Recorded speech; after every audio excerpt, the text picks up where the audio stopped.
Sejam bem-vindos a mais uma aula dessa sequência que nós estamos fazendo aqui sobre alguns temas da psicanálise. Eu estou muito feliz de receber todos vocês aqui. Hoje, ao primeiro dia, a gente teve uma aula brilhante com a professora Val, né, sobre o que estão fazendo com as nossas crianças. Ela trouxe toda uma abordagem de uma interpretação inconsciente do que os pais estão fazendo com as crianças e o que a sociedade está fazendo, o que a sociedade está fazendo, a sociedade moderna, né, está fazendo com as crianças com relação à educação e o desenvolvimento intelectual dessas crianças. E isso está trazendo consequências muito fortes nas emoções dessas crianças, e nós temos que nos preparar para essa nova geração, porque, Lari, essa próxima geração, nós não temos nenhuma perspectiva de como será o comportamento dessa geração que está chegando, por causa das muitas dinâmicas que estão acontecendo dentro da sociedade atual. A segunda aula, fui eu quem ministrou essa aula, e eu estive falando sobre a psicanálise moderna, e eu falei que a psicanálise era uma ciência que estudava os ritos. Quem lembra isso? Eu comecei fazendo uma pergunta que todo mundo ficou com aquela cara de que esse cara está querendo falar, entendeu? Eu comecei a falar sobre a dança da chuva dos índios. Quem lembra? Quem lembra? E aí vocês falaram, meu Deus, que dança da chuva de índio tem a ver com a aula de psicanálise? Esse menino já ficou doido mesmo, não tem volta. Aí depois eu mostrei para vocês que a psicanálise, aliás, que a dança da chuva era um rito milenar dos índios, que é passado de geração por geração, e eles conhecem a história, conhecem os passos, eles treinam isso desde pequeno, eles sabem para que serve, eles sabem de onde vieram, cada um desses passos. E eu falei para vocês que um rito, que a dança da chuva era um rito, que eles sabiam de onde vinha e sabiam para que servia. E que as pessoas estavam vivendo atualmente os ritos da vida moderna, que é acordar às 6 da manhã, sair às 7, levar o filho para a escola, depois ir trabalhar, meio-dia almoçar, 1 hora da tarde voltar para trabalhar, depois às 6 da tarde chegar em casa, arrumar a casa, fazer janta, botar os filhos para dormir, e no outro dia continua fazendo exatamente o mesmo rito. E que a maioria das pessoas que a gente atende aqui no nosso consultório, elas não entendem por que estão fazendo esse rito, não entendem de onde veio esse rito, então elas não sabem para que elas existem. Elas estão inseridas dentro de um rito que depois foi chamado de, até gostei do termo, rito existencial, até eu lembro que foi o aluno Charles que trouxe isso para a gente durante a aula, que é o rito existencial, e esse rito existencial, muitas vezes, ele é feito sem consciência, né? E a psicanálise dela é a ciência que estuda os ritos, ela é a ciência que vai e consegue abordar os ritos de uma forma muito mais dinâmica, muito mais poderosa. Primeiro, e aí hoje a gente decidiu vir aqui juntar as forças, minhas forças e da primeira dama do EAD no Brasil, da mulher que representa todas vocês quando entra nessa tela aqui. Eu costumo dizer que eu sou casado com a mulher mais bem posicionada que eu conheço. Uma mulher que tem poucos medos, uma mulher que controla muito bem muitas de suas emoções, uma das mulheres mais equilibradas e mais bem posicionadas. Dificilmente você vai encontrar a Val em crise, tá?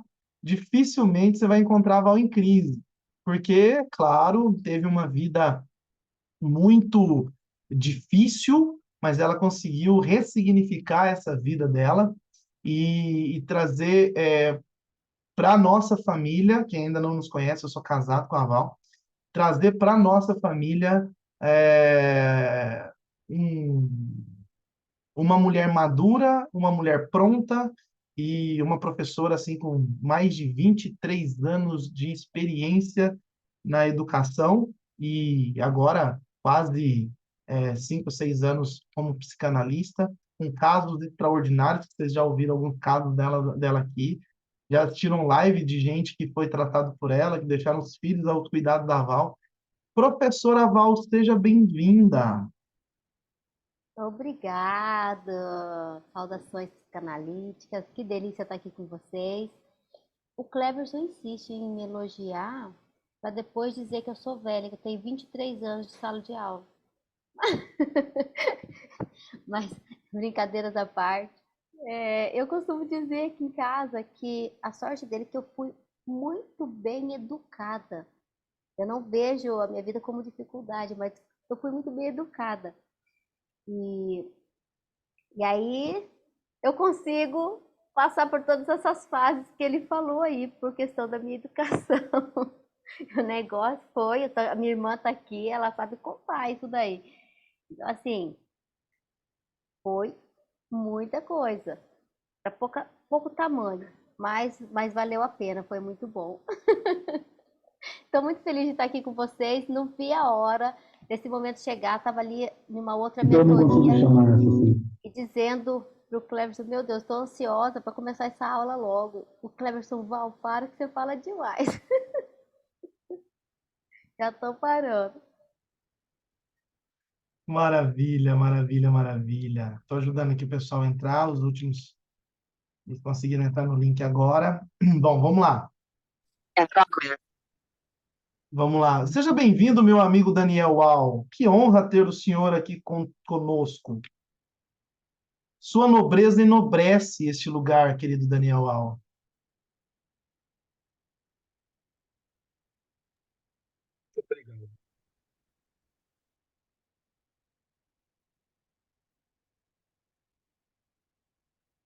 É só abrir o microfone, Daniel, se você nos ouviu.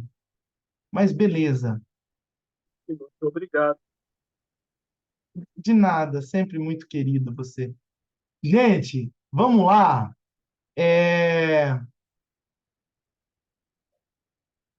A família hoje, ela passa por uma crise, eu imagino, né? Que a família moderna, ela precisa começar a ser reestudada. A gente precisa começar a entender a família de uma forma um pouco mais moderna. A família hoje ela vive numa confusão de sua existência. A família hoje ela vive numa confusão de suas funções. A família hoje ela vive em uma confusão de seus ideais.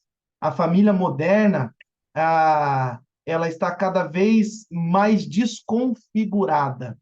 Quando a gente olha para a consequência da sociedade, automaticamente a gente consegue observar a qualidade das famílias que estão inseridas nessa sociedade.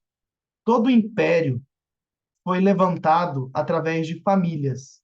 E todo império foi destruído pelo romper dessas famílias, pelo destruir dessas famílias. Vocês lembram que antigamente, quando um rei era deposto ou algum golpe era dado na família deste rei, todos os parentes deste rei eram assassinados. Por quê? Para que não pudesse haver insurgentes que voltassem a querer dominar o poder. Então, a linha deste rei era completamente dizimada, a linhagem desse rei era completamente dizimada. Por quê? Porque o que levanta e o que destrói impérios é a família. Quando você olha para a sociedade hoje, o grande levante que existe contra a sociedade odierna, você percebe que os imperialistas modernos, eles não querem que a família seja fortalecida. Quando a gente olha para um casamento hoje, quando a gente olha para a educação dos filhos hoje, a gente precisa começar a elucubrar sobre a importância da do sistema mental que essa família adotou para si. A análise da família sempre foi uma das coisas mais importantes dentro de um assunto familiar. Quem aqui já participou de conversas em que a avó sentava para contar as histórias de quando ela era criança? Quem aqui sentou em rodas em que os tios contavam como era a vida deles?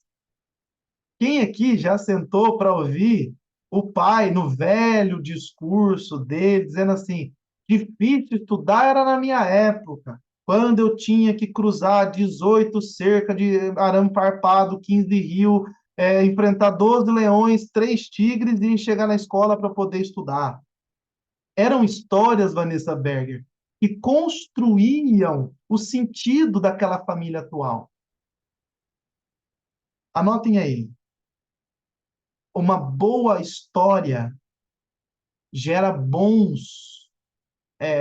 Uma boa história gera bons sentimentos.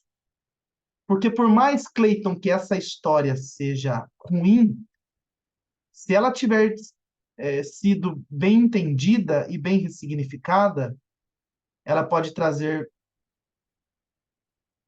boas estruturas para quem está ouvindo. Eu sou da época, Val, que a gente sentava com os primos para conversar, para brincar. Eu sou da cidade, tá? Eu morei na cidade a vida toda, e o meu contexto foi esse contexto, de a gente sempre estar reunido diante dos meus primos. A Val, ela não é da cidade, não sei se você sabe, ela vai contar aí. A Val veio de outro lugar. E como que era a vida lá, a vida, ó, perdão, professora Val, como que era para você, como que era, como que foi a sua constituição familiar? Foi, foi assim, surreal. Para mim, eu tenho ótimas memórias. Como eu morava no sítio, e quando eu digo sítio, era sítio, gente, era um bairro de 200 habitantes. Então era o sítio mesmo. Quando chovia, a energia ficava assim uma semana, né? Acabava a energia. E o que que acontecia? A gente acendia uma vela na cozinha, o pai e a mãe estourava a pipoca. E aí o Cleverson contando disso, me veio isso muito forte agora. E o meu pai contava histórias, muitas histórias assim, mas histórias em cima de histórias. E, e sempre ele repetia essas histórias. Então, assim, a gente hoje sabe contar essas histórias de cor, porque ele repetia muito essas histórias e era muito legal. Ele contava histórias que nem sempre eram tão legais, eram mais assustadoras, outras histórias muito engraçadas. Então a gente ficava assim horas até o sono vir e tudo mais. Na cozinha, todo mundo sentado, nós somos em 4 irmãos, né? Tem mais um outro, mas dentro de casa mesmo, era só, nós éramos em 4, e ficava todo mundo ali em volta da mesa ouvindo as histórias do pai. Ele contava, algumas não eram tão reais, mas parecia muito real. E isso ficou muito forte na nossa memória, né, de todos nós. E sempre que a gente pode, a gente se reúne com os nossos filhos, todo mundo tem essa prática para contar histórias. A gente gosta muito.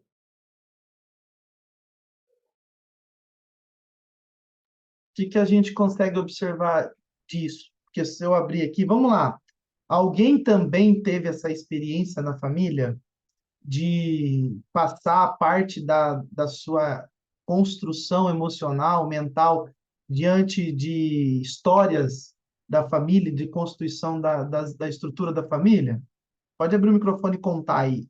Minha família é família de italianos, a família do meu pai, e 5 irmãos, e nós passávamos as férias na casa dos meus avós, um mês inteiro, e era o tempo inteiro na fazenda, e o tempo inteiro com os tios, o tempo inteiro levantando 5 horas da manhã para ir tirar leite da vaca, o vô ensinando a gente as coisas, então, e as histórias o tempo todo. Então, hoje eu ainda, às vezes, conto algumas histórias para minha filha e é bem legal, bom demais relembrar.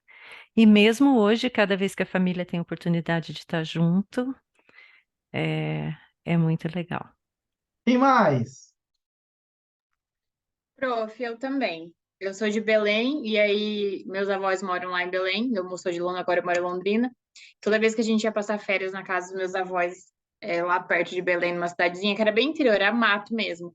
E aí a gente fazia aquela roda debaixo do pé de mangueira e ficava meus tios, minhas avós, minha avó, meu avô, todo mundo contando várias histórias. E até hoje é assim.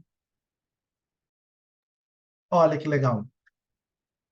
E e linkado nisso, professora Val, eu queria que você já fizesse a primeira pergunta para a gente, para que a gente possa emendar nesse assunto e já sair respondendo a primeira pergunta dessa noite que a gente preparou. Vamos lá.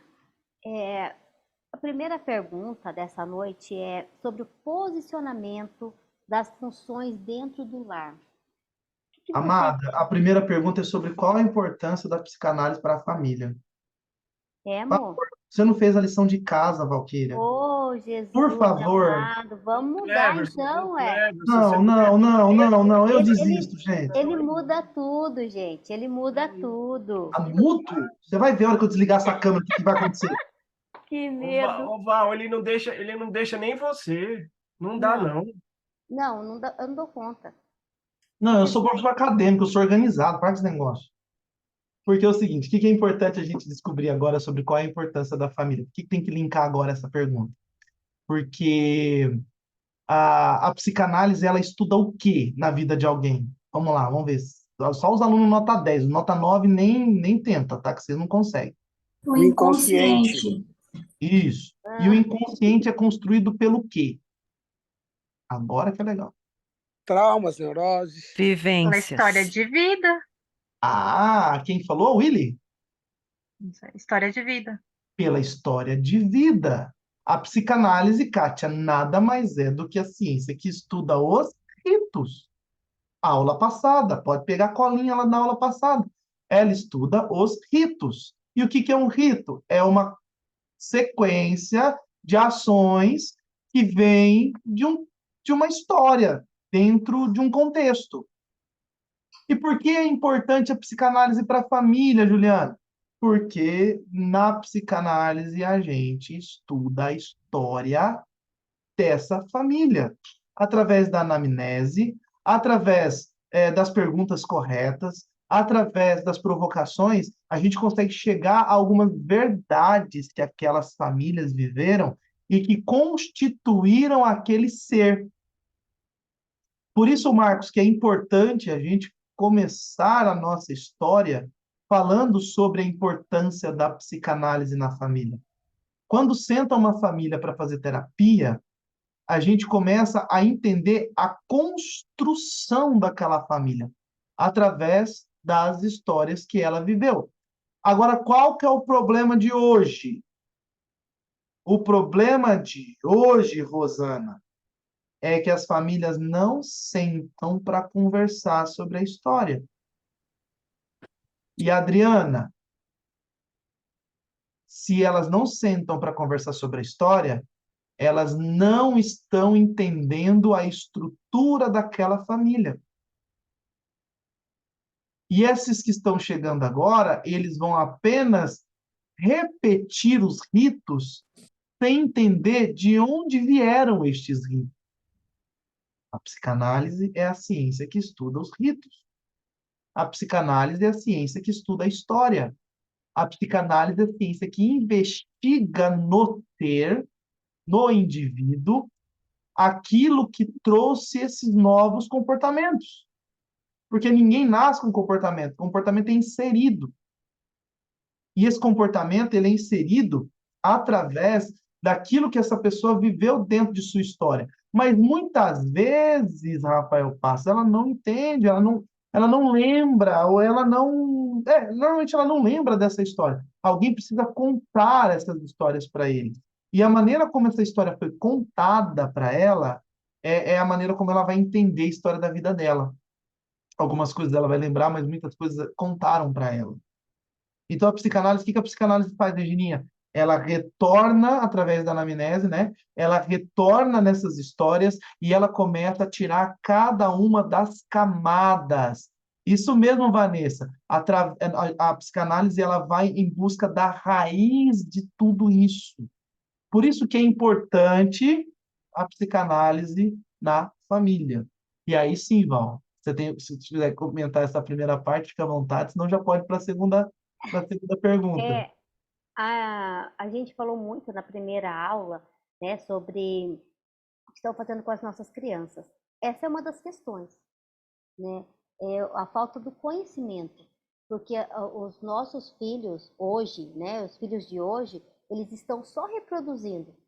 Eu só sei que tem que fazer assim, mas eu não sei por que que eu tenho que fazer assim. E aí vem os conflitos. E aí a gente não entende.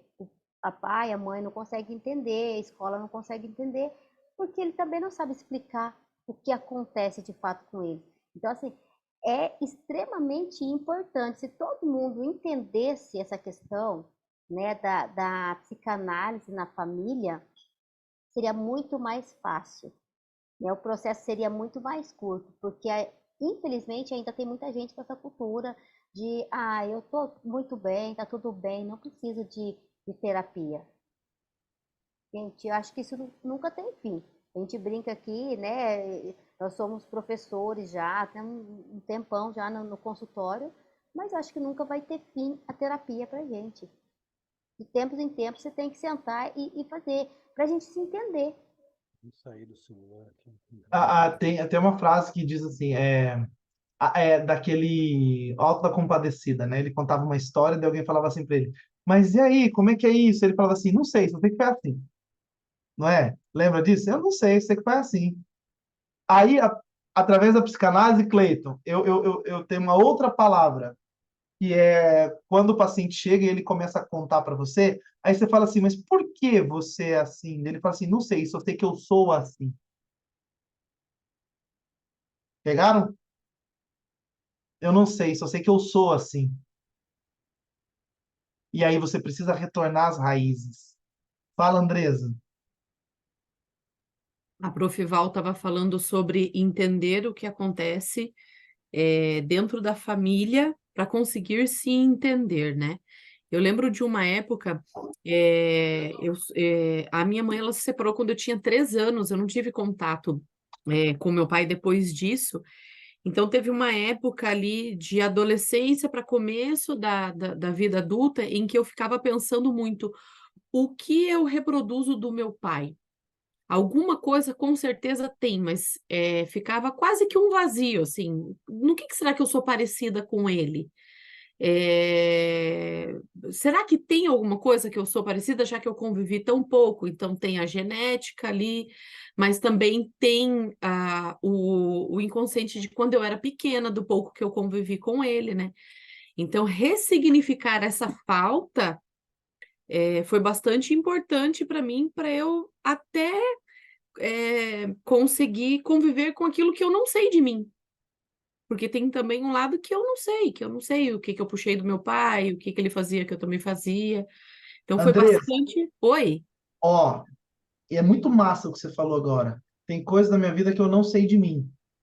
E eu vou dizer aqui, pega, vocês estão prontos para anotar ou não? Vocês estão dormindo? Ó, o que eu não sei não dá para eu tratar. Ixi. O que eu não sei não dá para tratar. O que eu não sei não dá para acessar. O que a psicanálise faz? A psicanálise faz você voltar lá e descobrir. E aí você vai Hum. falar assim, Andresa, putz, agora eu sei. Ó, olha a chavinha do consciente para o inconsciente virando, ó. Eu não sei, só sei que eu sou assim, não é? E aí, de repente, lá no meio de uma conversa induzida pelo analista, ele faz uma pergunta e você lembra de uma cena e que aquilo começa a fazer sentido para você. Aí você fala assim: nossa, entendi porque eu sou assim. Aí agora, Andresa, é a hora que o terapeuta olha para você e fala assim: até então você era vítima porque você não sabia. Agora você vai continuar, mesmo sabendo por quê? Você vai continuar? Aí é onde o paciente ele precisa ter força para ele virar essa chave e dizer assim: não, eu não quero mais isso. Lembram do looping? Lembram? Cara, isso vai mudar a história da vida de vocês na clínica, tá? Lembra do looping? Você chega, Sandra, e interrompe o loop dele e fala: você entendeu agora que você está vivendo uma sequência? Ele, entendi. Tá, agora você quer continuar ou você quer sair fora disso? Mas é extraordinário o que você falou, Andresa. Tem mais alguma coisa para completar, Fia? Não, acho que eu me lembre do que a Prof. Val falou era isso, assim, era do entender o que aconteceu lá atrás para me aceitar e ressignificar. Exato. A Andressa falando isso, eu lembrei de uma paciente minha, mais recente. Ela é filha adotiva e ela não conheceu o pai. Ela conhece a mãe, né? Mas ela não conheceu o pai. E ela chegou assim com muita pulsão de morte. Ela falava assim para mim na primeira sessão: eu penso em morrer todos os dias. Eu penso em morrer todos os dias. Porque eu não sei quem eu sou. Eu não sei por que eu tô aqui. Eu não sei o que eu faço, o que eu devo fazer. E aí, na primeira sessão, ela entendeu o processo da vida dela, ela entendeu que ela fazia parte de uma história, que ela fazia parte de um povo, mas ela não fazia conexão, ela não conseguia, porque a falta do conhecimento que a Andressa falou, eu não sei de onde eu vim, eu não sei o que pareço com meu pai, eu não sei o que eu pareço da minha mãe. Ela não conseguia fazer a ligação, mas ela sabia várias histórias sobre a mãe biológica. Falei, uau, mas se você sabe várias histórias da mãe biológica, você faz parte de um povo. Você tem a sua história. Você não nasceu do nada. Uau, é verdade. Na sessão seguinte, na próxima terapia, ela falou assim, Val, você sabe que minha mente, ela ficou branca. Eu não consegui pensar em nada. Eu falei, mas você pensou em morrer? Não, nem morrer, eu não pensei em morrer. Ou seja, eu entendi o meu porquê. Eu não preciso morrer mais agora. Eu sei que eu tenho uma história. Eu sei que eu consigo, sou capaz de entender de onde eu vim, por que eu estou aqui nesse mundo, o que é importante para mim. Entende? E foi muito lindo. Eu falei, só que ela bloqueou algumas outras coisas, porque tem ainda muitas e muitas, muitas questões ainda para ser tratadas. Mas eu achei incrível que ela disse assim, eu bloqueou e eu não consigo nem pensar em morte mais. O pessoal aí que está falando do microfone da Val é assim mesmo. Até fui lá agora no computador dela, tá no máximo lá. Então vocês concentrem aí. O que Tá, vocês não tá entenderam, muito baixinho, vida? professor Clevers. Professor Cleves, sim, Isso, senhor. Quem obrigado. começa? É, não, é o computador mesmo que é assim. Então vocês concentrem aí na fala da Val. Se não der, vocês façam leitura labial, que eu acho que dá certo. Ah, eu vou tentar falar Então, mais Val, alto. fala mais alto, É, igual você fala comigo, gritando. eu vou tentar falar agora como se eu vou olhar para vocês imaginando o Cleverson, tá? E aí eu falo mais alto. Pô, tá gravado isso aqui, filho? Ô, Regininha,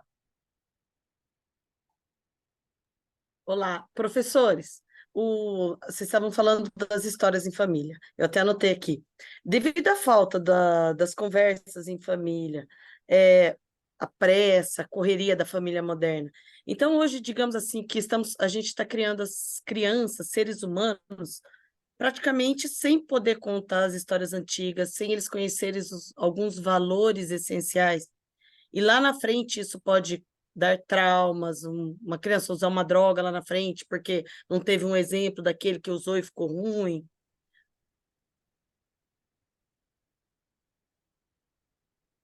velho, Tá, tá cortando a minha internet. eu não entendi a pergunta. Hoje, devido a professora Valquíria estava contando das conversas que ela tinha em família, todo mundo se aconchegava na beirada da mesa e conversava as histórias antigas. Hoje em dia isso já não acontece tanto, devido à correria da família moderna, disso e daquilo. Então, quer dizer que hoje as famílias estão mais frias, é muito mais difícil você passar aqueles valores que eram essenciais, aquela educação. E essa falta de história, de saber quem foi a sua família, de saber da sua essência, isso pode te trazer traumas no futuro? É isso que traz o trauma do Ou futuro. não, o ser humano vem branco e vai. Não é isso que causa o trauma, é você não saber a sua Então, história. era isso mesmo que eu tinha entendido. Ok, Não, é isso mesmo. Eu acabei de dizer, as pessoas não conhecem a sua certo. história e o que a gente não conhece, a gente não consegue tratar. E quando elas vão atrás de alguma coisa lá fora, de drogas ou de algum vício, é em busca dessa segurança, desse cuidado que elas não tiveram dentro de casa. Então, elas estão sempre buscando algo que faltou ali. Da informação que não foi dita. A informação que não foi dita, exatamente. Exatamente. Muito obrigada. Imagina. E agora sim, eu quero perguntar sobre o posicionamento das funções dentro do lar. Ah, tô certa agora, professor Cleverson? Passou a primeira fase, primeira pergunta, agora vamos para a segunda. Claro, minha vida, você que manda. E aí? Tá? É para eu fazer? Nossa, a gente tá bem sintonizado hoje, hein, amor? Ah, Pelo mas amor de nós Deus, hein? tivemos, a gente teve bastante tempo para conversar, gente, sobre isso. Aqui é tudo muito programado, assim. Tem Sim, a bastante. gente teve longos 5 minutos antes de abrir a live para combinar tudo, tá? Bom, Só um pouquinho antes de você falar, Cleverson, eu vou explicar para o pessoal quando é que a gente se ajusta aqui, quando é que a gente faz os nossos cronogramas, nas caminhadas, nas corridas, a gente vai se programando, vai se conversando, o que que a gente pode falar, o que que a gente pode fazer, é bem legal. bora lá. Ó, a gente falou sobre toda essa introdução para falar sobre a qualidade da família de hoje, né? Como é que ela está sendo constituída atualmente. E a gente está com um problema grave, Meire. A gente está atendendo gente aqui que, que chega aqui completamente desconfigurado mesmo. E a gente chama isso de problemas na função do lar, o problema nas funções do lar. Problemas nas funções do lar. Hoje, a gente tem dificuldade de entender o que é a função de uma mulher na sociedade, o que é a função da mulher numa família. Temos dificuldade de entender qual é a função de um homem dentro de uma sociedade, qual é a função de um homem dentro de uma família. E nós temos dificuldade de entender qual é a função dos filhos dentro da sociedade e dentro da família. E aí, com muita coragem, a gente veio aqui explicar para vocês o que a gente acredita que seja o posicionamento de cada um desses dentro do lar, começando pela mulher. Eu vou falar. Agora essa eu não posso me calar, eu vou tomar frente. Nossa função, né, dizem, né, os relatos que a nossa função é de ser auxiliadora, né, no lar. Só que, como a gente já conversou lá atrás, se eu não conheço a minha história, eu não sei quem eu sou, como é que eu posso auxiliar alguém se eu não sei quem eu sou? Né? E qual que é a função da esposa no lar, da mulher no lar, da mãe no lar? Qual que é o posicionamento de uma mãe? A mãe, ela é a carne vinhosa, é a que traz o contato, é que traz o acalento para o lar, é o que traz o aconchego para o lar. Então, essa é a função da mãe, de ser a mediadora, de ser a mulher que vai fundar o pai, que vai fazer o pai ser o grande herói. Essa é a função da mulher. Fala um pouquinho sobre esse negócio de fundar o pai. Isso aí foi Jacques Lacan que falou, gente. Fala aí, Já vida. Que é está. vida não, professor Val. O que é fundar o pai? Que negócio é esse?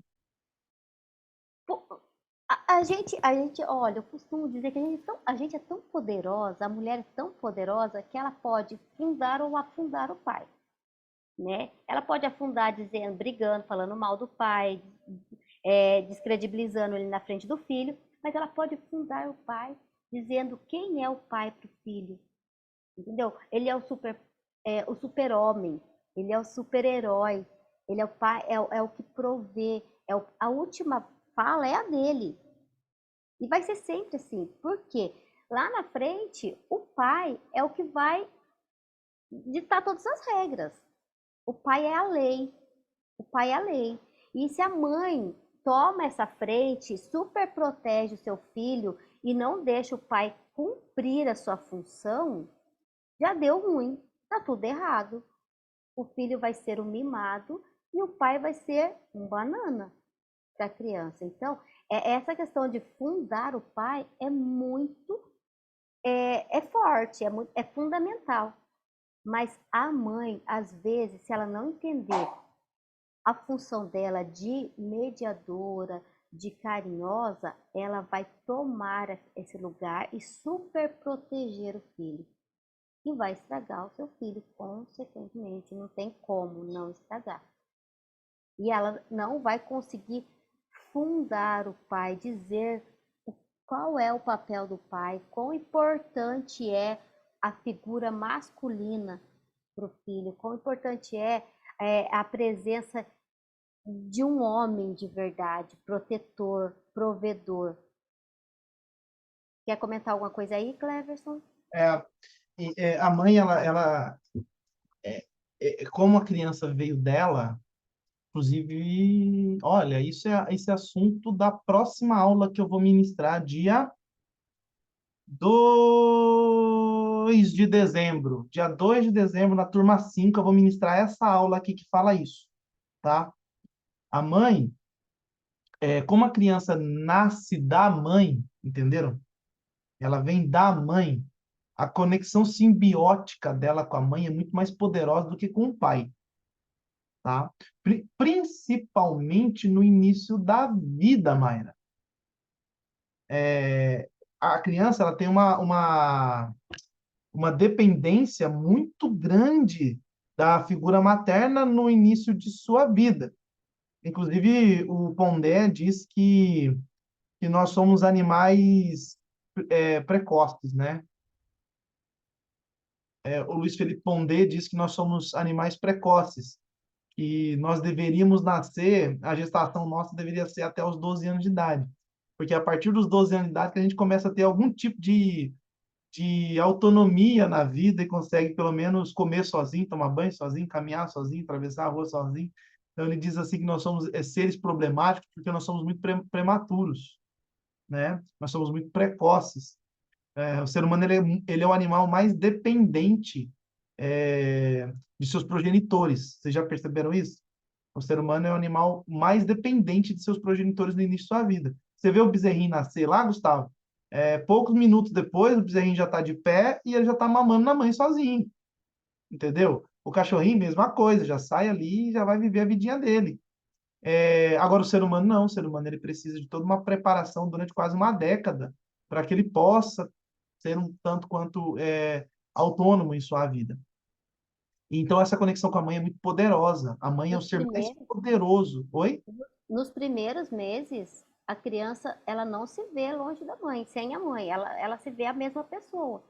Então, ela não tem esse contato com o pai. Quem vai apresentar o pai para ela é a mãe. Até então, eu só vejo mãe. A criança só vê mãe. Ela não vê o pai. Aí a mãe vai trazer esse lugar, né? Vai apresentar essa figura para a criança. Tem alguns estudiosos que falam sobre a experiência do espelho, né? Vocês já ouviram falar sobre essa? Que a experiência do espelho é o seguinte: quando que a criança está começando a perceber que ela não é o mesmo ser que a mãe? Quando ele começa a olhar no espelho, ele começa a estranhar que existe um outro ser ali que faz exatamente o mesmo movimento que ele. E ele percebe, nossa, existe um outro ser? Não, peraí, eu não sou a mamãe? Não, você é um ser de fora. Então, assim, os estudos dizem que até o 6º mês a criança acredita estar ainda dentro do útero da mãe, para você ter uma ideia. Não é que ela faz parte da mãe. Não, até os 6 meses de idade ela acredita ainda estar dentro do útero da mãe. Então, para você ver o tamanho do poder dessa mãe. Dizem que esse distanciamento da mãe começa apenas a partir do 2º ano de vida, que é ali no interrompimento da amamentação, no peito e tal, e tantos outros processos. Mas para vocês terem uma ideia do tamanho da complexidade que o que a Adriana chamou aqui de osmose, né? De a extensão da mãe. Então, a mãe, nessa fase, assim, ela é muito poderosa. Por isso que o Lacan vai dizer assim, ó, a mãe pode tomar o filho só para ela, Márcia, para sempre, para ela ser eternamente mãe solo daquela criança. Por quê? Porque como aquela criança veio dela, a criança confia plenamente nela. Só que daí há uma interrupção nesse processo quando a mãe se posiciona e traz o pai para essa relação e passa a ser deixa de ser uma relação dualista para ser uma relação entre três pessoas.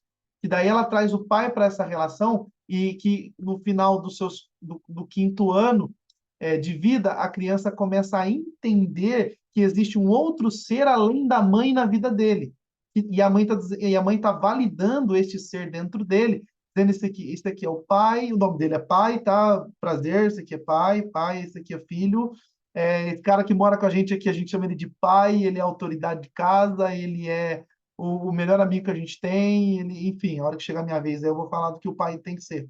E aí ela funda o pai no coração dessa criança e ali começa o desenvolvimento do complexo de Édipo, que é justamente Vanessa Berg, na apresentação da fundação dessa mãe, da fundação desse pai, através da mãe. É ali que se inicia o complexo de Édipo. Para quem ainda não tinha entendido, o complexo de Édipo se inicia na fundação do pai no coração da criança. É ali que começa o complexo de Édipo. Fala, Camila. Eu tô caindo de paraquedas aqui na psicanálise, mas já tô amando já, incrível a aula. Eu tenho uma pergunta, assim, porque vocês estão tocando, assim, num anseio meu enquanto pedagoga, enquanto professora em sala de aula, né? Que é essa ausência da família, que é essa família que não exerce o seu papel. Sendo bem ingênua minha pergunta, a psicanálise ensina esses papéis, porque aonde na sociedade que a gente tem essa estrutura sendo passada para essa mãe, para esse pai, qual que é o papel deles, para esse filho, porque parece que isso está se perdendo, né, ao longo dos anos aí. Parece que hoje as mães não sabem o que é ser mãe, os pais não sabem o que é ser pai, é como as colegas estão colocando aí, né? Eu não sei quem eu sou, enfim. É parte da Eu psicanálise não ensinar sabia, isso. eu não sabia que a introdução dessa aula ia ser tão importante assim. Eu imaginei apenas que era uma introdução, mas eu estou vendo que ela vai ser o carro madrinha aí de toda essa palestra, porque a psicanálise ensina as funções do pai e da mãe. A psicanálise ela procura a fazer com que as pessoas entendam cada uma dessas funções dentro de si, né? Quando você vai para terapia, Camila, e você observa, começa a observar a sua vida através da técnica que os psicanalistas têm para fazer isso acontecer, você começa a ver quem foi seu pai para você, qual foi a função dele dentro de você, quais foram os sentimentos que ele gerou dentro de você, e quando você pensa nele, quais sentimentos são atraídos para dentro de você. Automaticamente, você entendeu qual foi a função do seu pai dentro de você. Entendeu? A mãe é exatamente a mesma coisa. Pegaram aí alunos de técnica aí, ó. Com a mãe é exatamente a mesma coisa. A mãe, quando a gente chega na anamnese lá e começa a perguntar sobre a sua mãe, você começa a entender qual é a função dela dentro de você.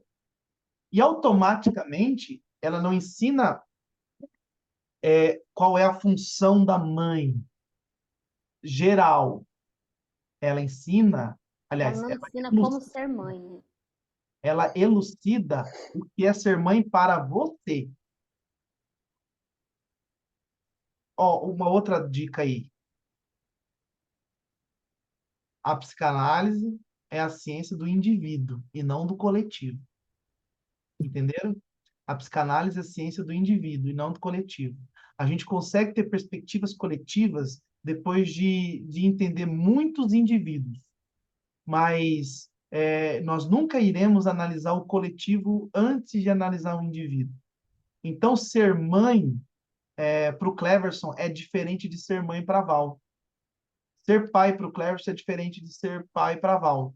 Por quê? Porque a psicanálise ela entende que é o indivíduo que produz esse conhecimento dentro dele através das experiências que ele teve no passado. Então, repetindo, a psicanálise não é a ciência do coletivo, ela é a ciência do indivíduo. Entendeu, Camila? Mas não tem uma matéria específica no nosso curso que fala assim, como ser mãe? Não, não tem. Você vai ter oportunidade de saber isso daqui a pouco, tá bom? Bora lá que a gente já devia ter terminado a aula, Val. É mole? Eu acho que você já vai pro final e aí a gente traz Ó, mais. não, eu preciso falar de mais duas funções aqui, né? Gente, você acredita que faz 40 minutos que a gente está aqui falando? Não é um negócio terrível. Gente, faz aula 1 e 2. Pode ser. Professor, Ah, vai ter que ter, professor. Eu tenho 1 milhão de perguntas. Eu tô me segurando. Nossa, boa ideia. E se a gente voltasse terça-feira que vem, que não teria aula? Show. Tá, então eu posso guardar o pai para semana que vem? E a gente abre agora aqui para um monte de perguntas e discussões e fire in the park? Fogo no parque, Legal. tá? Então Eu, vamos só fazer um resumão da mãe, Val. Mãe, um ser divino. Não, mentira, não é assim. é um ser divino. Não, é que aqueles poeminha de escola, né? Mãe, ser divino, nanana. Pois é, aí ó, fiquei perdida agora. O que eu tô imaginando é que quando eu era criança, lá na minha igreja, tinha muito desses poeminhas, agora no final de Natal. E o Cleverson falou e agora ficou na minha cabeça. Não, vamos lá. Mãe é um ser muito poderoso. Vamos fazer uns resumos aí, ó. Quem pegou mais coisa, acrescenta aqui pra gente, tá bom? Mãe é um ser muito poderoso, principalmente no início da vida da criança. Nossa, Por quê? Porque ela veio da mãe, ela tem eu gostei muito da que a Adriana falou, até uma osmose, uma transferência quase que não desgruda literalmente da mãe, por causa de todo o contexto que ela viveu ali dentro da mãe, foi gerada na mãe. E vocês sabem que a criança, a partir da quarta semana de gestação, ela já tem sentimentos, tá? Da quarta para a sexta semana, ela já começa a ter sentimentos por causa da constituição de uma área do cérebro dela que não é que já deixa de ser apenas o primitivo, né? O cérebro primitivo, ela começa a desenvolver uma outra área dentro do cérebro e nessa área já se produz emoções. Então, a partir do quarto, sexta semana, a criança já começa a ter emoções dentro do ventre da mãe. E normalmente essas emoções são geradas pela própria mãe. Dizem, Cleiton, que o que a mãe sente, a criança sente. a A criança criança. sente. É muito comum a gente ouvir no consultório assim, mas eu sou bem resolvida, eu tive uma infância muito legal, meu pai e minha mãe me dão tudo, fazem tudo, mas eu me sinto sozinha, eu me sinto rejeitada, eu me sinto abandonada. Porque nessa fase aí que o Cleverson está comentando, muitas vezes, não que os pais não desejaram, a mãe não desejou o filho, mas o filho não veio na hora planejada. O filho chegou num tempo que as finanças não estavam certinhas, ajustadas, o casamento estava dando tudo errado, e aparece o filho. A mãe tem o sentimento, meu Deus, não era hora, é difícil, eu não quero ter o filho, eu não posso ter esse filho, eu não posso ser mãe agora. E aí, passou o tempo, ela entendeu o processo e deu tudo certo, o filho nasceu, mas ele continua aquele pensamento lá. Tá tudo certo hoje, mas eu ainda tenho a sensação do abandono. E aí, nas conversas, no resgate mesmo, a criança descobre, ou o adulto já, né, a maioria descobre que a mãe passou por esse processo. Não foi um abandono, aí vem a ressignificação, não foi um abandono, mas naquele momento a mãe pensou em não ter o filho. Ela criou aquele sentimento, a criança teve o mesmo sentimento. E também é muito comum a gente falar como essa conexão, essa ligação é muito forte. Nos primeiros meses, né, o papel da mãe é muito forte, né, e é fundamental o papel da mãe, a amamentação, o cuidado, o olhar da mãe nesses primeiros dias de vida. A gente fala assim que mãe tem o sexto sentido. E realmente mãe tem o sexto sentido. Assim como o filho sente, muita coisa a mãe também sente. Não sei se vocês, as mães aqui, já passaram por isso. O filho está resfriado, o bebê está chorando, todo mundo fala, nossa, é cólica, é isso, é aquilo. A mãe fala assim, não, é tal coisa. E mãe não se engana. Paulo, você quer saber de uma loucura que eu estudei esses dias? Ah, Cara, presta atenção nisso que eu vou falar, Liana. saiu uns estudos, o que que eles fizeram? Eles pegaram e coletaram o leite da mãe com a criança numa saúde normal. E eles fizeram um teste de leucócitos, né? Que é aqueles... Alguém me ajuda aí, pelo amor de Deus. Que são os glóbulos brancos que protegem o corpo, né? Que é o sistema imunológico, né? Que ajuda no sistema imunológico, os leucócitos. E aí depois, Vanessa, eles coletaram o leite da mesma mãe numa época em que a criança estava gripada. Vou repetir. Eles pegaram e coletaram o leite da mãe quando a criança estava saudável. E fizeram um teste de leucócitos, deu lá um X de leucócitos que saiu do leite da mãe e que entrava na criança através da amamentação. Depois, quando a criança ficou gripada, eles pegaram, extraíram novamente aquele leite novamente o leite e fizeram um teste. E a produção de leucócitos que existia, a quantidade de leucócitos que existia dentro do leite da mãe com a criança doente era 10 vezes maior. Aí você pergunta, mas espera aí, são corpos diferentes. Quem está doente é o corpo da criança, que não é conectado com o corpo da mãe. Não é, eles não são conectados. Como que um corpo produz leucócitos, sendo que ele não está doente? E é aí que é legal, porque eles começaram a entender a influência emocional que existe na amamentação. A mãe, por saber que a criança estava doente, o corpo dela passou a produzir mais anticorpos para que quando o filho fosse amamentado, esses anticorpos fizessem mais efeitos e aquela criança fosse curada mais rapidamente. Olha que impressionante essa simbiose entre a mãe e a criança. Esse poder entre a mãe e a criança. Agora você imagina o seguinte, eu falei dos leucócitos, beleza, Vanessa? Achou legal? É legal? Agora você imagina o seguinte, a mesma mãe que produz leucócito para salvar a vida do filho, para melhorar o sistema imunológico dele, você acredita que essa mãe também pode criar situações emocionais que fazem com que essa criança possa ficar doente também? A mesma mãe que cura pode ser a mãe que adoece? Manuela, isso dói, filha. Não vai aí, não. Manuela, Manuela, não vai não, porque é perigoso. O pai tá falando que não vai porque o pai sabe o limite. E eu vou falar isso semana que vem, tá? Vocês não deixaram eu falar hoje, porque a Val falou mais que todo mundo aqui. Vocês entenderam o poder que a mãe tem de influência sobre a criança? Fala, senhor Clayton. A minha pergunta é para Val. Quando acho que foi a primeira aula que nós tivemos, fizeram uma pergunta para o Cleverson se poderíamos substituir a paternidade.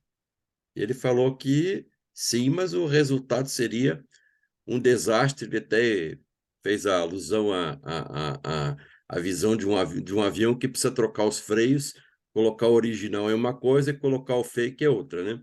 Eu quero estender isso para uma situação que hoje é bastante comum, que nós temos uma criança que foi gerada num ventre materno, mas foi adotada por um casal de homossexuais, homens ou mulheres. Isso é uma situação bastante comum. Eu não estou aqui criticando o posicionamento sexual de ninguém. Eu só gostaria que você pudesse explorar um pouquinho quais são os resultados que ocorrem na cabeça da criança, que tem lá uma memória uterina, alguma coisa assim, e depois se defronta com uma outra realidade que é contra a realidade da sociedade, ou que está em mutação, pelo menos, né? Como é que isso afeta a criança nesse quadro?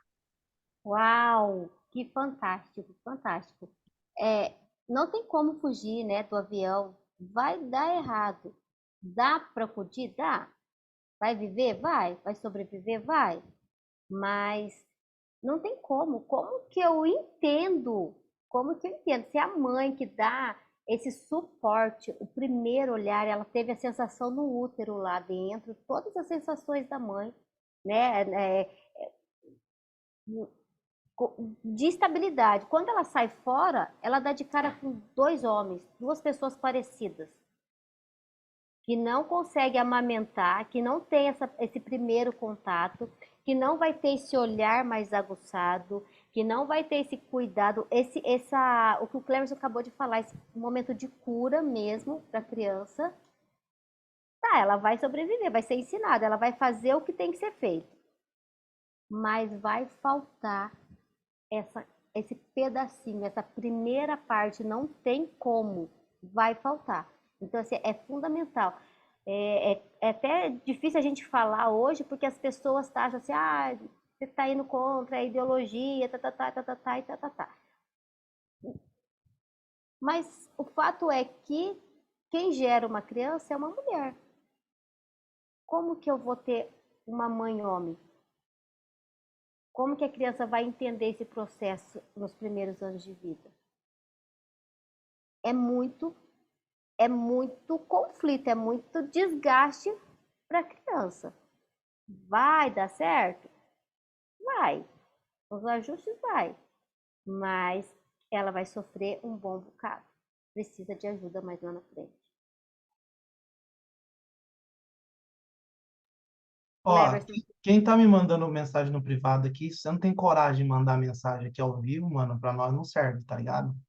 Mas é brabo. Joga aí pro grupo todo saber. Eu não vou ficar respondendo pergunta de privado, não. Vocês têm que soltar aqui, porque nós estamos dando a cara a bater. Vocês também têm que estar dando a cara a bater de vocês. Eu não vou ficar respondendo perguntinha de privado, não, principalmente porque ela é polêmica, tá ligado? Amém, irmãos? Então, vai, Cleide. Não, bom, eu vou repetir o que eu sempre digo. Dá certo? Dá. É o que o Cleito já citou que eu falo na aula. Pode ser? Pode ter pai? Pode ser. Pode ser pai que acha que é mãe? Pode. Pode ser mãe? Pode. Pode ser mãe que acha que é pai? Pode, mas não tem problema. Tá, vai lá, faz o que você quiser, nós não temos nada a ver com isso. A conversa é o seguinte, eu vou ter que fazer revisão no meu carro semana que vem. E aí talvez eu vou ter que trocar o amortecedor do carro. É o exemplo que eu trago lá. E aí eu vou lá na concessionária fazer isso, para não perder a garantia do carro, né? E aí eu sei que o amortecedor vai ser bem mais caro porque é dentro da concessionária e ele é original. E aí eu vou ter que pagar o preço por ele ser original. E aí, o que o cara vai dizer para mim? Mas tem o paralelo, que é de outro fabricante, que é feito com outra composição e etc. Ele é bem mais barato, ele é mais fácil, mais aceitável. Só que é o seguinte, você garante que ele não vai estragar? Não, a única garantia que a gente tem é o original, é o que foi feito para isso. O que não foi feito para isso, a gente não garante. Então é o seguinte, todas as aulas que a gente dá aqui é de acordo com aquilo que nós garantimos. Eu até escrevi ali, não é ser contra a ideologia, ser a favor da biologia. É isso que é o certo. Tá? Biologicamente a gente entende assim. Lá no complexo de Édipo, você consegue entender melhor a percepção da sexualidade da criança, que no início ela realmente não entende o que é homem e o que é mulher. É no início, mas é bem no início, tá? Logo depois dos 2, 3, 4 anos, ela já começa a fazer suas identificações. E com 5 é crucial no complexo de Édipo. E ela precisa entender isso, tá? Vai funcionar? Vai, mas você garante? Pode ser que se torne uma pessoa completamente sem problemas? Sim. Ah, mas é que tem um monte de filhos de héteros com problemas. Tá bom, é isso mesmo. A gente só está dizendo para vocês isso. Ó, fiquem tranquilos, tá tudo certo. até mesmo, Cleverson, assim, em relação aos filhos adotivos, né? Eles tiveram uma sensação uterina, eles tiveram uma experiência uterina. Quando eles saem, pode até ser criado por uma mãe, mas elas não têm a mesma sensação. Vai ser uma sensação diferente, uma batida de coração diferente, o barulho do útero é diferente, entendeu? É difícil, é difícil. Então tem que ser bem. Você tem que se desdobrar muito para dar certo. Vai dar certo? Vai. Mas ninguém garante. né? Igual o Cleberson falou, difícil de garantir. Tanto que eu acho que até mais, mas eu vou chutar por baixo aqui, 80% dos adotivos pira, buga, chega uma hora que buga, e daí? Porque ele não teve a mesma sensação uterina, não tem, não, foi quebrado, arrancado ali. Eu nasci e perdi aquela primeira parte ali. É, buga. Célia, você tinha levantado a mão, queridinho? Sim, eu só ia perguntar, quando você falou sobre a mãe, aí quando a pessoa, tipo assim, fala pra você, uma amiga minha falou pra mim, né, que a mãe dela sempre falou pra ela que não gosta dela. Aí, como que eu posso reverter esse sentimento dela, por exemplo? Primeiro que você não reverte nada em ninguém, que você não tem poder sobre a vida de ninguém. Sim, sim. Talvez você reverta dentro da sua vida se você tiver poder sobre a sua vida, se você governar a sua vida. Agora, Uhum, como você está chegando agora na psicanálise, você tem que entender, eu já tenho que ser assim, para você poder entender que o psicanalista, diferente de todas as outras ciências que a gente estuda, ele não é o autor da sessão, ele não é o autor da terapia. A terapia é feita pelo analisando e não pelo analisando e não pelo analista. O analista não conduz, ele é conduzido, que é diferente de todas as outras ciências que vocês tiveram contato até hoje, tá? Ela parece ser muito bruta, mas não é. É que se você começar a entender logo no começo do curso que você não é responsável pela cura dele, isso vai te aliviar muito lá na frente para você conseguir fazer as perguntas certas para as pessoas procurarem as suas próprias resoluções. Eu costumo dizer o seguinte, Célia, o antídoto do veneno da cobra está onde? Você sabe? nela, Tá O nela? próprio veneno. isso, no próprio veneno, não é? Não é do próprio Não, veneno sim, que sim, tira. sim, sim. Eu costumo dizer o seguinte, aí vocês podem anotar essa frase aí e falar que é de vocês, tá bom? Que a patologia tem o DNA do seu portador. Em português, o que significa? A patologia tem o DNA do seu portador. O que a gente pode entender? Que a doença emocional daquela pessoa, Célia, tem o DNA dela mesma. Foi ela que criou essa doença dentro dela. Você Uhum, entendeu? Doenças emocionais não podem ser importadas, elas só podem ser criadas. Nossa, vocês pegaram essa ou não? uhum.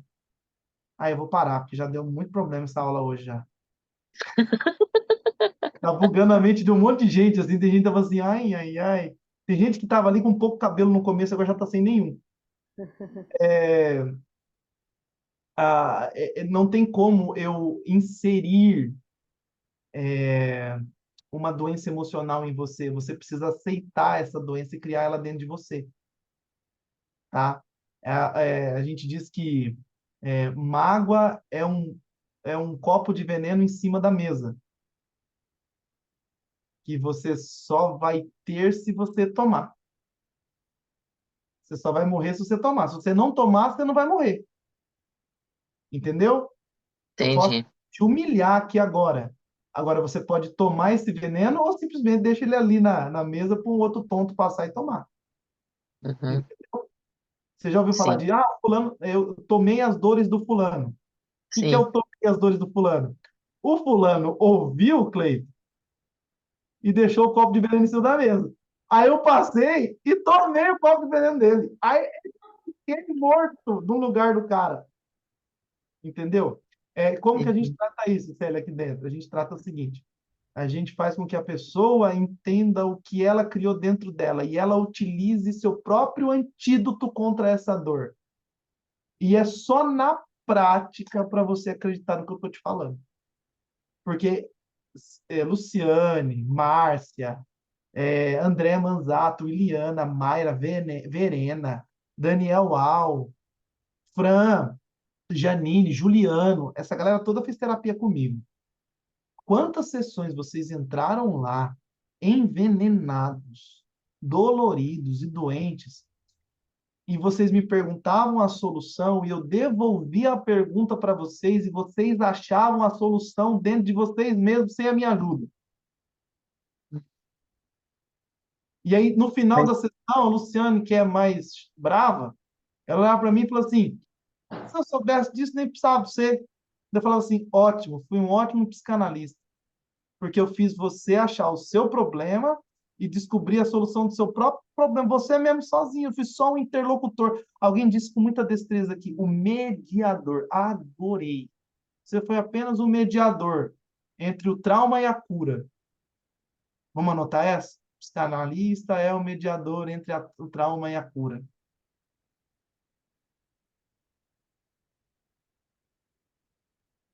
Entendeu, Celinha? Sim, então ela, na verdade, ela mesmo também tem que se estar aberta para isso, né? Porque se a cura está dentro dela, né? É. A psicanálise, Célia, é a ciência do desejo, tá? Não adianta você tentar tratar alguém que não tenha desejo de ser tratado. Porque você lembra que a psicanálise não chuta a porta? Ela Uhum, pede a chave emprestada? uhum. Nossa, vocês não estão anotando, vocês estão perdendo cada uma. A psicanálise, ela não sai chutando porta. A PNL chuta a porta, tá? É que ela vai lá e reprograma toda a cabeça do cara, mesmo o cara não querendo.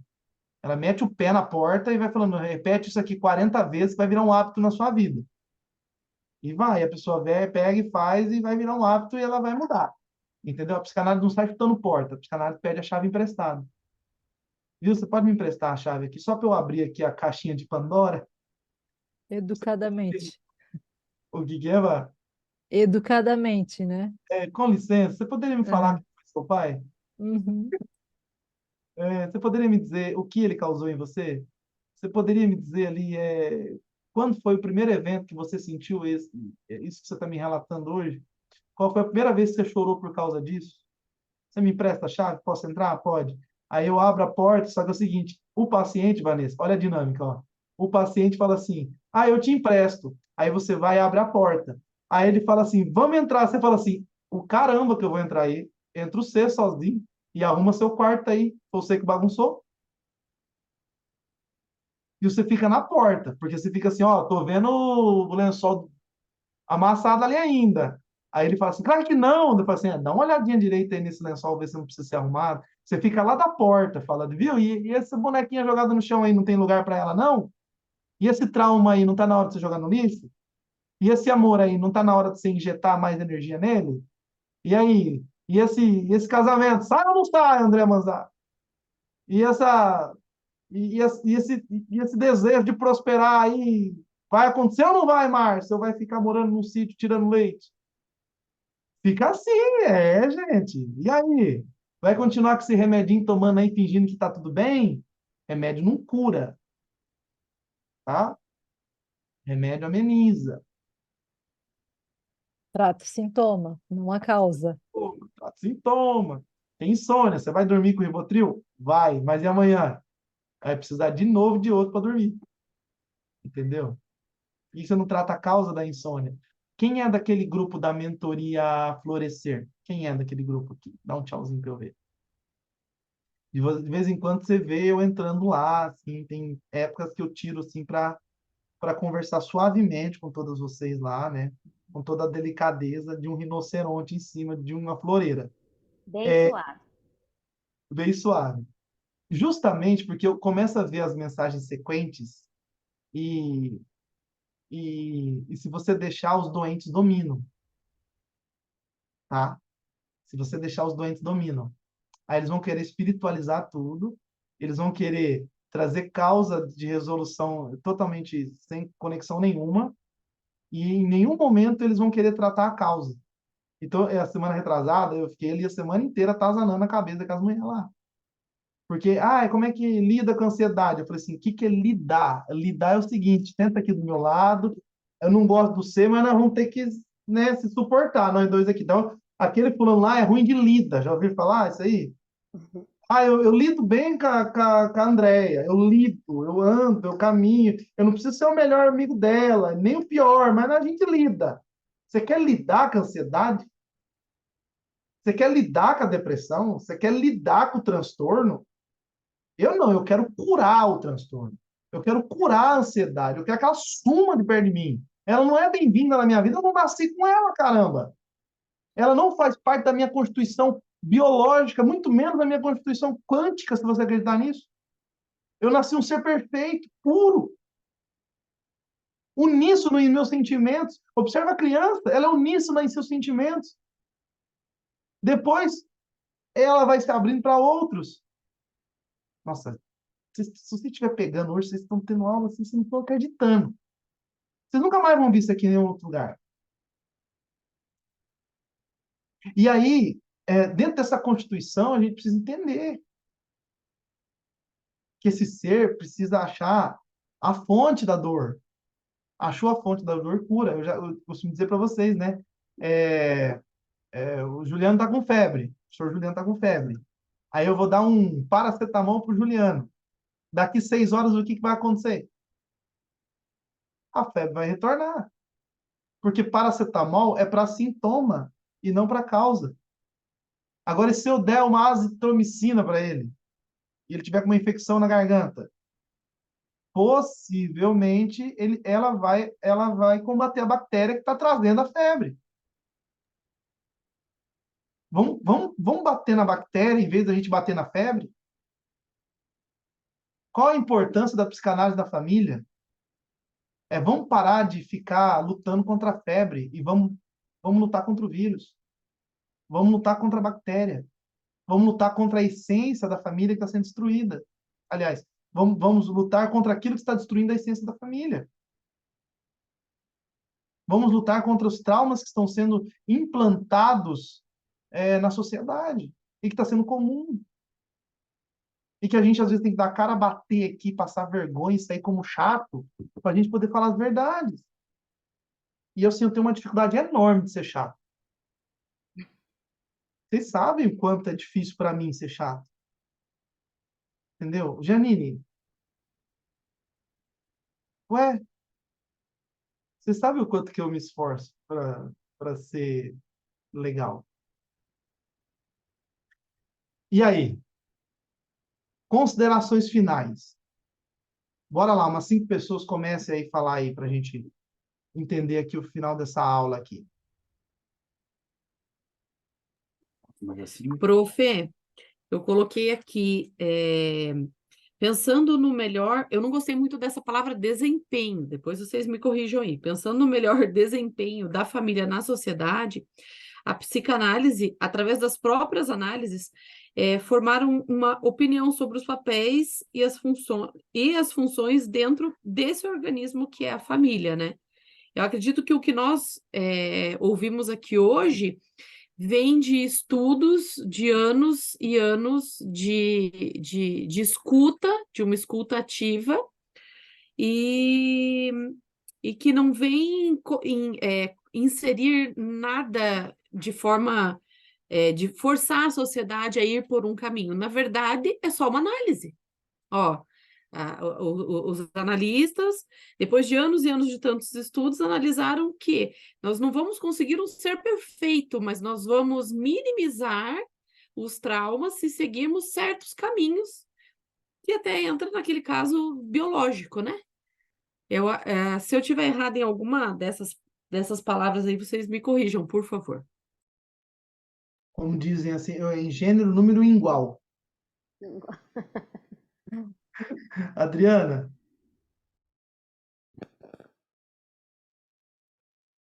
O que ficou claro para mim hoje é que a psicanálise é uma ciência, assim, a terapia em si, ela é individual mesmo. E nessa questão da família, da, da questão mãe, ensinar mãe, papéis, pai, mãe, é muito individual mesmo, né? Acho que você assim, matou, né? Quando assim, ficou muito claro para mim essa questão de que cada família tem a sua movimentação, o seu jeito de ser, cada pai é de uma maneira, né? Não existe, olha, você tem que ser assim, né? A família tem que funcionar de determinada maneira, enfim. A minha mãe me ensinou a ser mãe da maneira que ela foi mãe para mim, né? Não sei se eu estou sendo clara. Sim, exatamente. Somos a construção do outro, somos a fala do outro. Jacques Lacan já dizia isso. Isso, Ah, exatamente. Ficou quase bem que para mim.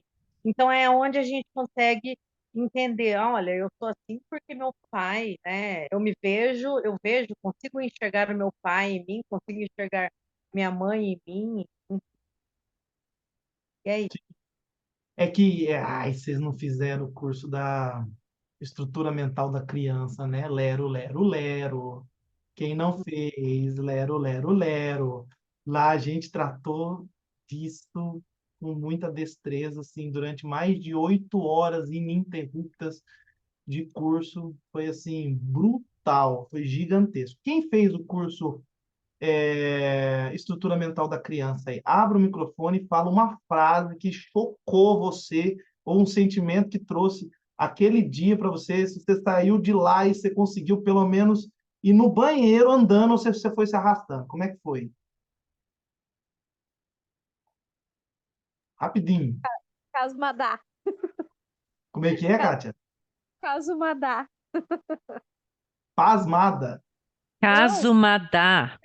Ah, o caso vocês Foi gostaram. demais. Nossa, foi. Arrasou. Arrasou. Amei. É, isso. Caso Madá foi um caso que eu contei lá, um caso clínico, né? E nada é o que parece. Não é o homem do chapéu preto. Não é. Quem que é, hein? Hã? Quem esteve? Fala, Andréia. Curso é uma abertura de mente. Tá.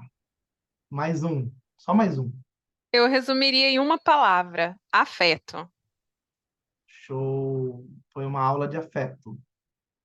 Muito legal. Então, gente, vocês pediram muito para a gente fazer o curso do. A gente repetir o curso da estrutura mental da criança. Mandaram no privado, mandaram no grupo, provocaram um monte a gente. E claro que a gente ouve vocês e não faz o que vocês querem. Que chato, né? Ele consegue ser chato. Por quê? O que a gente decidiu fazer nesse final de ano? A gente sempre presenteia vocês no início do ano e no final do ano com um curso meu ou da Val ou meu e da Val, né? Vocês sabem que tem sempre vários cursos extracurriculares na grade. E o legal do curso extracurricular é que ele é aberto também para quem não é psicanalista ou para quem não participa das aulas. Então, esses cursos extracurriculares, eles podem, a gente pode fazer esse curso aberto para que você que não é nosso aluno também possa participar, tá? E só antes de eu fazer isso, só avisar você que semana que vem a gente volta às 21 horas aqui e a gente continua a aula, tá? Comigo com a Val. E aí eu olhei para a Val e falei assim, vida, tem uma demanda muito grande, eles querem fazer o curso de estrutura mental da criança e tal. Mas como a maioria já tinha feito esse curso, eu e a Val, em uma das nossas caminhadas, a gente ficou pensando em oferecer um curso agora para a gente fechar o ano para vocês. E a gente ficou pensando no que a gente faria, se a gente daria novamente o curso de estrutura mental da criança para todos vocês, inclusive para quem já fez poder refazer, ou se nós daríamos um curso que a gente está guardadinho dentro de uma gaveta já faz um tempinho. E a gente sonhou com esse curso há muito tempo. E aí, no meio de uma caminhada, a Val e eu olhamos e falamos assim, cara, eu acho que está na hora da gente soltar o negócio brabo mesmo. Porque é o seguinte, para a gente poder fazer esse curso, a gente precisava de uma maturidade bem legal dentro desse grupo. E a gente chegou nessa maturidade. A gente entendeu que o grupo está bem conciso e que o grupo vai entender a informação que a gente vai levar. Por quê?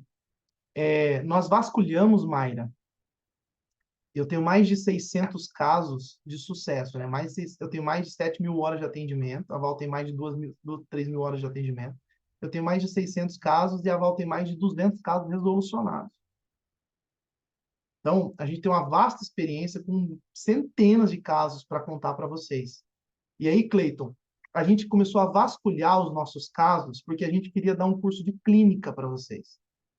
O que é um curso de clínica? Nada mais é do que um curso mega